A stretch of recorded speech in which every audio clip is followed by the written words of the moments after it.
చిత్తశుద్ధితో మీ పనిలో మీరు ఉండండి, మీ కృషిలో మీరు ఉండండి ఖచ్చితంగా. ఎందుకంటే అందులో మేము కూడా భాగస్వాములం కాబట్టి, ఎన్నికలప్పుడు మేము కూడా చెప్పాం కాబట్టి, మీ మీ 6 గ్యారంటీస్ గురించి మేము కూడా ఎలక్షన్లు అప్పుడు చెప్పాం కాబట్టి జనం అందరూ మీకు తెలియదు ఏంటంటే ఇవాళ నాకు మెసేజ్లు పంపిస్తున్నారు. మీ కాంగ్రెస్ మీరు మమ్మల్ని ఎట్లా చేస్తారని, ఏదో నా 46 జీవో పిల్లలు మేము మీకోసం కష్టపడ్డాం, అది చేసాం ఇది చేసామని. అందుకని they don't see any difference between me and your party అధ్యక్ష. ఇద్దరిని ఒకేలా చూస్తారు.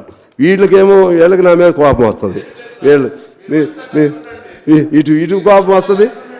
కలుస్తాం, తప్పదు కదా, స్నేహితులం కాబట్టి మా బాధ్యత వాళ్ళని అవసరం అనుకుంటే డిఫెండ్ చేయాల్సినటువంటి అవసరం కూడా నా పైన ఉంటుంది. ఎందుకంటే అది నిలబడాలి కదా. కాంగ్రెస్గా ఇద్దరం కలిసి చేశాం, అది నిలబడాలని కోరుకున్నాను. నిన్న మీకు కూడా అదే నేను చెప్పింది ఏంటంటే ఒక్క సంవత్సరం వరకు మేము కూడా తర్వాత మీతో కలవచ్చాము. కలవటం అంటే పొలిటికల్ కాదు, ఒక్క సంవత్సరం వరకు ప్రభుత్వాన్ని నడవనియండి. దానిపైన శ్రీహరి గారు చేస్తున్నారు కదా, సునీత గారు చెప్తున్నారు. ఆ విధంగా ఆరోగ్యదాయకమైనటువంటి సలహాలు ఇద్దాం, ఆరోగ్యదాయకమైనటువంటి సూచనలు ఇద్దాం. ఇప్పుడు అక్బర్ గారు కూడా బాగానే ఆరోగ్యదాయకమైన సూచనలు ఇస్తున్నారు. అందరం అలా ఇద్దాం, ప్రభుత్వం నడవాలని కోరుకుందాం.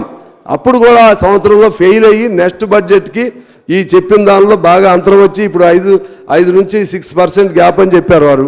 దానికంటే మించిందనుకో అప్పుడు ఎందుకు చెప్పారని అప్పుడు అడుగుదాం. లేకపోతే ఈ ఫెయిల్యూర్స్ ఏమైనా ఉన్నాయనుకో అప్పుడు అడుగుదాం. ఇప్పుడు నుంచి అంటే చూస్తారు జనాలకు బాగాలేదు అధ్యక్ష. నేను మా మిత్రులు కూడా నేను కోరుతా ఉన్నా, ఇప్పుడు నుంచి అంటే జనం ఏంటి ఇంత తొందర ఏంటి, వాళ్ళు నిన్నే కదా ఇంకా మొత్తం సర్దుకోలేదు కదా అనుకుంటున్నారు. కాబట్టి ఏదేమైనా ఈ ప్రభుత్వం ఆ విధంగా మీరు ఇచ్చిన హామీలు వీటన్నిటిలో కూడా సక్సెస్ అవ్వాలని నేను కోరుకుంటూ ఈ అవకాశం నాకు ఇచ్చినందుకు మీకు ధన్యవాదాలు తెలియజేస్తూ, మా ఆర్థిక శాఖ మంత్రి గారు నేను చెప్పిన సరే ఆయన వ్యక్తిగతంగా కుటుంబ బాధలో కూడా వచ్చారు కాబట్టి బాధ్యతలో భాగంగా నేను చెప్పిన అంశాలను కూడా పరిగణలో తీసుకోండి.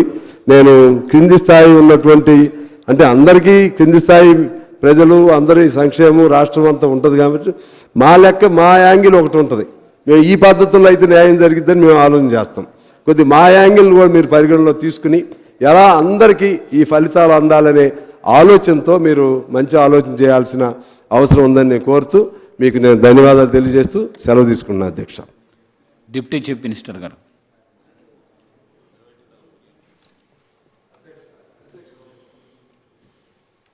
సార్ ఒక్క నిమిషం. ఇంపార్టెంట్ పాయింట్, ఈ సెంట్రల్ గవర్నమెంట్ సంబంధించినటువంటి గ్రాంట్స్లో అవి మనకి చాలా గ్రాంట్స్ని మనమే కోల్పోయామనేది నాకు ఒక అంచనా. కొంత వాళ్ళు కూడా ఏదో పేరుతో వాళ్ళు కూడా ఇవ్వలేదు, ఏదో పేరుతో. ఇప్పుడు ప్రత్యేకించి మనకి ఇన్సూరెన్స్ ఉంది, రైతు ఇన్సూరెన్స్ అనేది 30 లక్షల మందికి ఇన్సూరెన్స్ పథకం ఉండేది.